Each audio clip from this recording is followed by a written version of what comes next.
Hi, it's me again with Corel Draw Tips and Tricks, and this is part 2 of this series on cleaning up this logo, and it's working pretty well. And while I'm waiting for the video to load, I thought, I said in the video that you could use 2 different colors, make your new one yellow and put it right on top, because our logo is pretty sharp and clear and I can see that my eye's off. But we can change that really easy with the shape tool. Just bring it down a little bit and do these parts first, get the middle part done. Then you could take these nodes and I need to select them both at one time. Select both those nodes and just move them over. This is so easy, it's kind of fun. We're gonna see what the logo looks like. So here, I'm gonna take both these and move them over here. These, I'm gonna take both and move them over here. Now we've messed up that a little bit, and you can see the H is totally different. And so we've got some H hidden. So we'll go till we can start seeing it. There it is right there.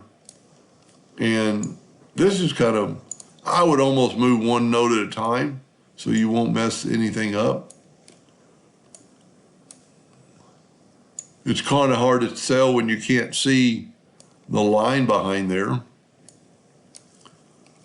But the S is going to be a little bit harder. And really and truly, once you've got that one eye, like we said before, let's just get rid of our new eye that I made. And the one we changed, Control D and make a duplicate, holding down the control button and just move it into place. That way they're identical.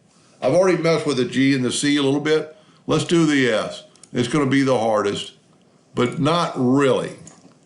If you just take the nodes and start moving stuff around, try to grab more than one node at a time and just make it, and we could always critique it by taking away nodes.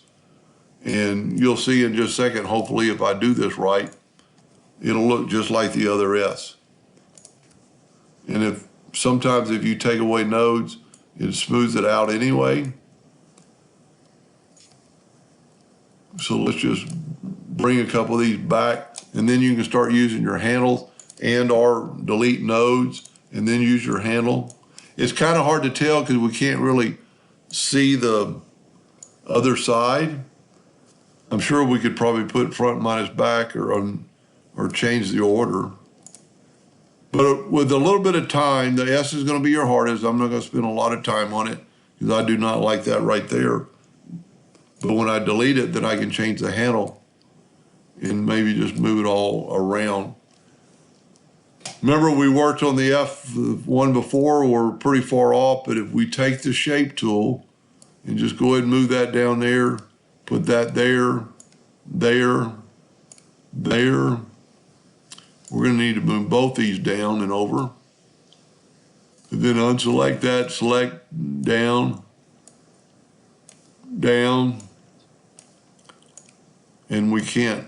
We're a little bit too far past the white here. And I'm sure, and what's so good about it, I see another S coming. Once we like that S, which I don't yet, sorry about that. Well, I set my nudge factor real low. 1 inch, no, it was a ½ inch a while ago. Set that up, move that up. And then you could kind of critique that S and make it a little better. I'm not going to take a lot of time, but it's very easily done.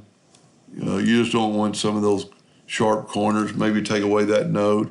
And then once you have that S done, put it back and then use it right there. Same thing we did with the E and the D, or the F. Same thing. We have not done an E yet, but we got several. So let's just do this real quick. And I'm not going to do the whole thing. You kind of see the idea, how this works. It helped that we picked a font that was already pretty close. We're going to take all 4 of those nodes and move it over. Then unselect. You'll do that every once in a while. Just back up. That's what it's there for. Making this a little longer and a little taller.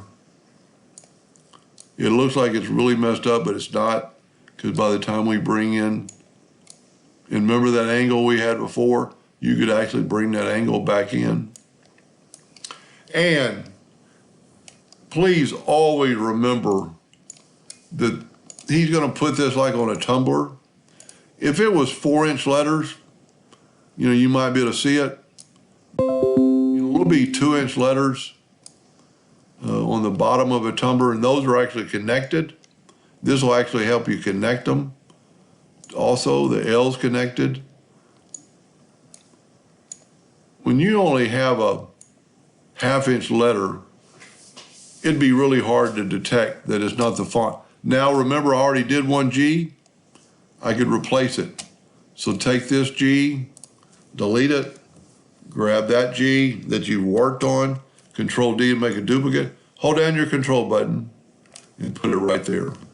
Let's go ahead and do one more letter, which is the L, because this is one that's connected.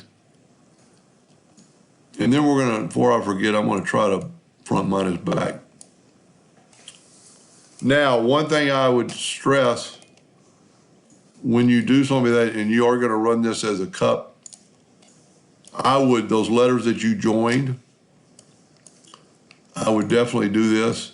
I would select them all, left click, right click, and select them all and weld them together. That way there won't be any lines there, and you can always fill it in with your yellow or change it black. Oop. Change it black, make it look like the logo. But in about 30 minutes, you've created that logo that's pretty good. I see the S is really messed up. The S needs some work. Looks like the A might need some work compared to the other logo. But other than that, yeah, the A is definitely needs to be brought down. But anyway, I hope that helped a little bit. Thank you for watching.